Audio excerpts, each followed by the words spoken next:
Hello friends, আজকে আমি আরেকটা ক্লাস নিচ্ছি যেটা সার্কুলার মোশনের ওপরে। এখান থেকে সার্কুলার মোশনটা শুরু।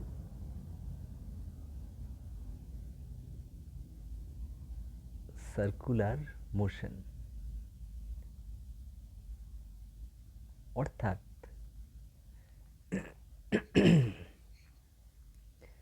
কোনো একটা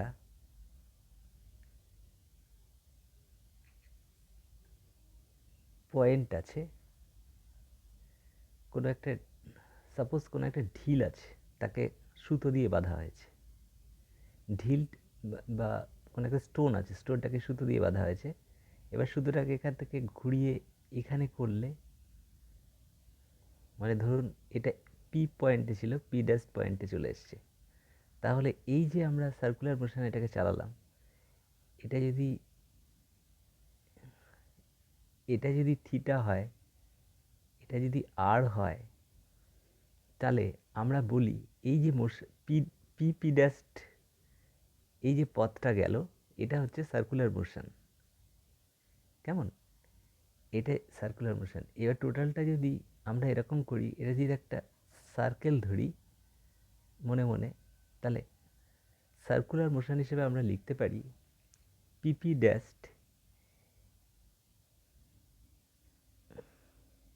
ড্যাস্ট ইকুয়াল টু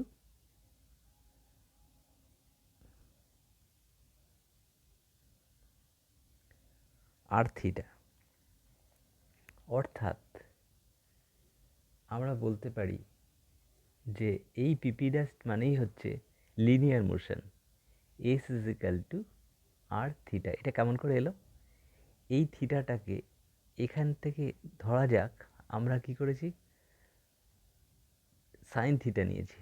সাইন থিটা মানে হচ্ছে লম্ব, এই পিপি ড্যাশটাকে মোটামুটি লম্ব ধরা যেতে পারে, মানে পারপেন্ডিকুলার ডিভাইডেড বাই অতিভুজ, মানে যে কোনো রেডিয়াস। তাহলে থিটাটা খুব স্মল হলে, ছোট্ট হলে, sine theta equal to theta, তাহলে P dashed by R, therefore P dashed equal to R theta. আরটাকে এর সাথে গুণ করে যদি দিই, তাহলে আর থিটা হয়ে যায়। তাহলে এটাই হচ্ছে এস, মানে linear displacement equal to radius into theta, আর থিটাটাকে এখানে বলা হয় হচ্ছে লিনিয়ার ডিসপ্লেসমেন্ট। হ্যাঁ, এটাকে রেডিয়ানে প্রকাশ করা হয়। আর আরটা হচ্ছে সেই লিনিয়ার ভেলোসিটির রেডিয়াস অফ কার্ভেচার।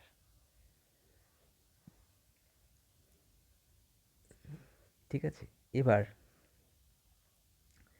আমরা আরেকটা জিনিস জানি, theta equal to omega T. Omega মানে কি? ওমেগা মানে হচ্ছে অ্যাঙ্গুলার ভেলোসিটি, অর্থাৎ ওমেগা মানে হচ্ছে থিটা বাই টি। এইটাকে বলে অ্যাঙ্গুলার ভেলোসিটি। অর্থাৎ আমরা যেরকম ভেলোসিটি পেয়েছিলাম V equal to S by T বা equal to S by T, সেরকম অ্যাঙ্গুলার ভেলোসিটি মানে হচ্ছে থিটা বাই টি। তাহলে S equal to omega T, এটা বলতে পারি। ওমেগাটা হচ্ছে angular velocity, omega equal to angular velocity. এটা রেডিয়ান পার সেকেন্ড এই হিসেবে ইউজ করা হয়। এটার ইউনিট হচ্ছে রেডিয়ান পার সেকেন্ড, অর্থাৎ theta by T radian per second. এবার অ্যাঙ্গুলার ভেলোসিটির সঙ্গে লিনিয়ার ভেলোসিটির সঙ্গে অ্যাঙ্গুলার ভেলোসিটির পার্থক্যটা কি? V equal to R omega. অর্থাৎ সেই একটা আর দিয়ে আমরা প্রকাশ করে থাকি, অর্থাৎ এটা হচ্ছে আর ইন্টু ওমেগা। এটা হচ্ছে relation between linear velocity with angular velocity. আচ্ছা, এইবার অ্যাঙ্গুলার অ্যাক্সিলারেশন। অ্যাঙ্গুলার অ্যাক্সিলারেশন মানে হচ্ছে alpha equal two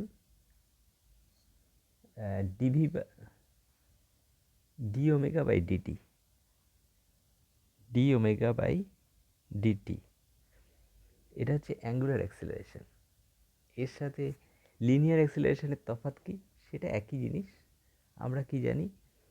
F is equal to, এখানে করি, F equal to DV by DT, তাই তো? তাহলে এটাকে আমরা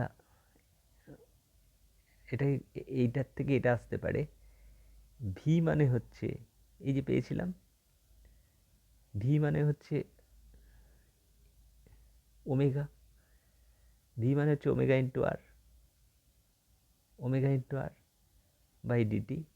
কারণ since V equal to omega R, যে কোনো অ্যাক্সিলারেশনে, লিনিয়ার অ্যাক্সিলারেশন মানে হচ্ছে circular acceleration into radius of that curve.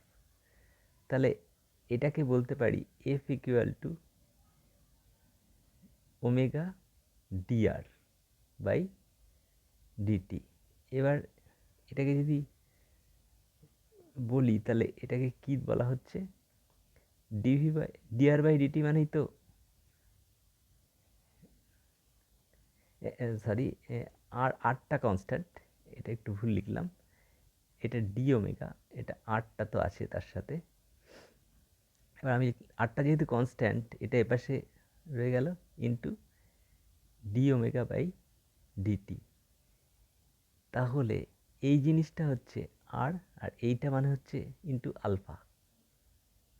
তাহলে এফ ইকুয়াল টু, অর্থাৎ linear acceleration equal to R into angular acceleration. কেমন? তো আজকে মোটামুটি আমরা এটাই শিখলাম যে অ্যাঙ্গুলার অ্যাক্সিলারেশন আর লিনিয়ার অ্যাক্সিলারেশন আর লিনিয়ার ডিসপ্লেসমেন্ট, এগুলোর সমস্ত, সেগুলো তার লিনিয়ারের সাথে angular acceleration, angular displacement, angular velocity, এদের সম্পর্কটাও জানলাম। আর সেটা কিভাবে আসে এই ওপরে আমি দেখিয়েছি। কেমন? এবারে একটা জিনিস, আর একটা অ্যাঙ্গুলার আমাদের দরকার আছে, সেটা হচ্ছে কোনো একটা, the angular velocity of a shaft or pulley or wheel always expressed as a number of revolution per minute, অর্থাৎ আরপিএম দিয়ে বলা হয়। এটা হচ্ছে রেভলিউশন পার মিনিট, এটা দিয়ে বলা হয়। আমরা যদি এন আরপিএম বলি, তাহলে এটা কি হতে পারে? ধরা যাক 1 আরপিএম মানে একবার একটা সার্কুলার পাথ ঘুরলে, এখানে বলি একবার একটা সার্কুলার পাথ ঘুরলে, ধরা যাক এই সময় পি এখানে ছিল, এখান থেকে এই ঘুরে এইখান থেকে এসে আবার এখানে চলে গেছে, তার মানে টোটালটা ঘুরলো কতটা? এতটা। এই যে 360 ডিগ্রি ঘুরলো, তার মানে এটা এতটুকু হচ্ছে, এতটা 2 পাই আর এপাশে 2 পাই, তাহলে টোটাল, সরি, এতটা পাই আর এইটা পাই আর এটা পাই, মানে 2 পাই, টোটাল 2 পাই রেডিয়ান। তাহলে 2 পাই রেডিয়ান ঘুরলো কত সেকেন্ডে? 60 সেকেন্ডে। তখন আমরা বলি 2 পাই রেডিয়ান পার সেকেন্ড।